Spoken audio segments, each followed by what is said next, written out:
Panasonic S1 and S1R share the same body and thus have many similarities.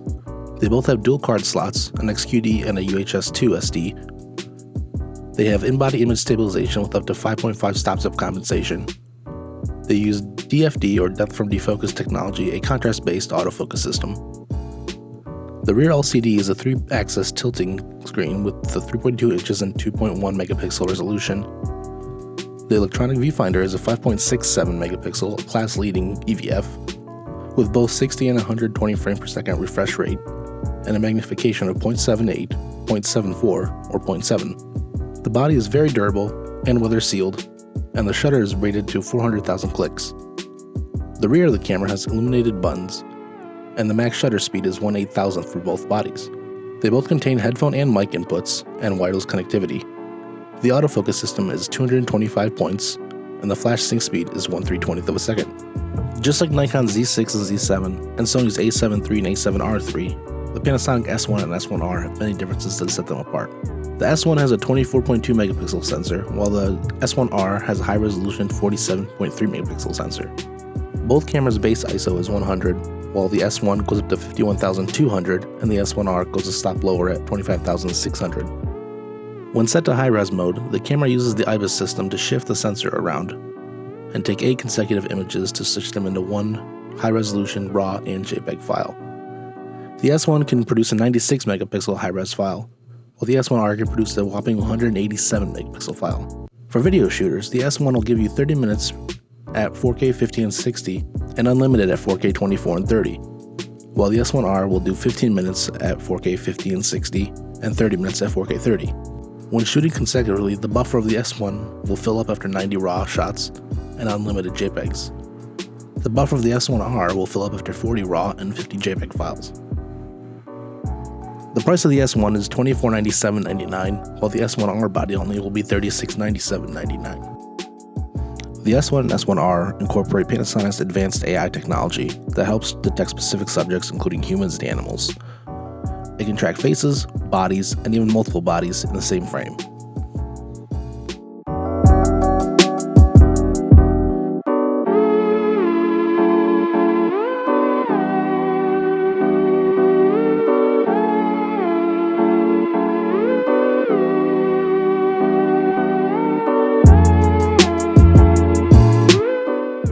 The Hlg Photo Mode provides a wider dynamic range to reproduce light and shadows with more natural contrast.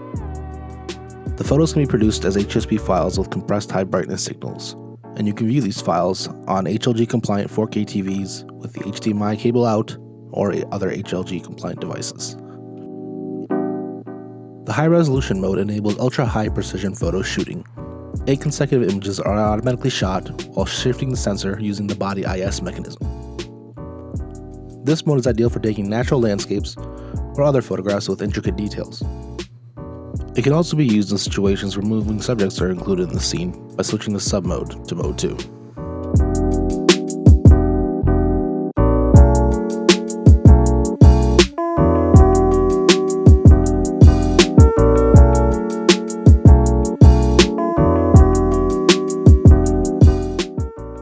With its history in video, Panasonic packs a lot of video features into both of these full-frame cameras. While the S1 has less resolution, you can do full pixel readout using the entire width of the sensor up to 30p, and at 50 and 60p there is an APS-C size crop. The S1R lets you choose between full frame, which is a 1.1x crop, APS-C, and a pixel-to-pixel mode, which is close to a 2x crop. Both the APS-C and pixel-to-pixel crop mode work with full pixel readout. Both the S1 and the S1R can go up to 180 frames per second in slow motion mode, though you do get a crop. When shooting 4K, you can go up to 60 frames per second.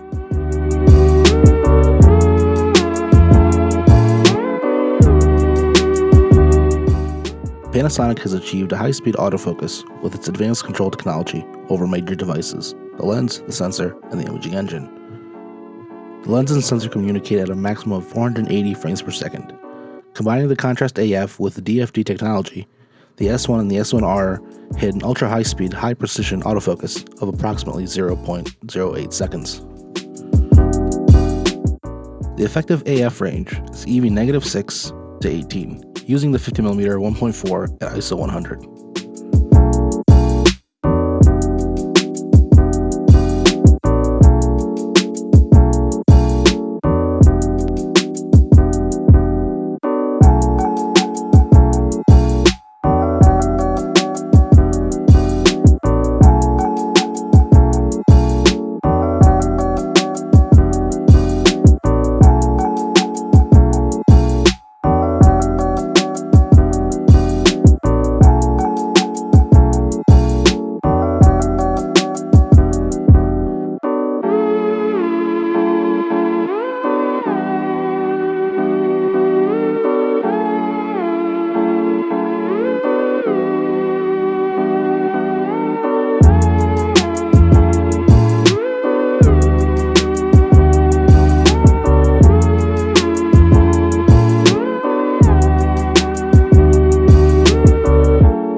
Panasonic surprised the camera world by announcing their entry into the full-frame mirrorless market with not one, but two cameras and a partnership with Leica and Sigma.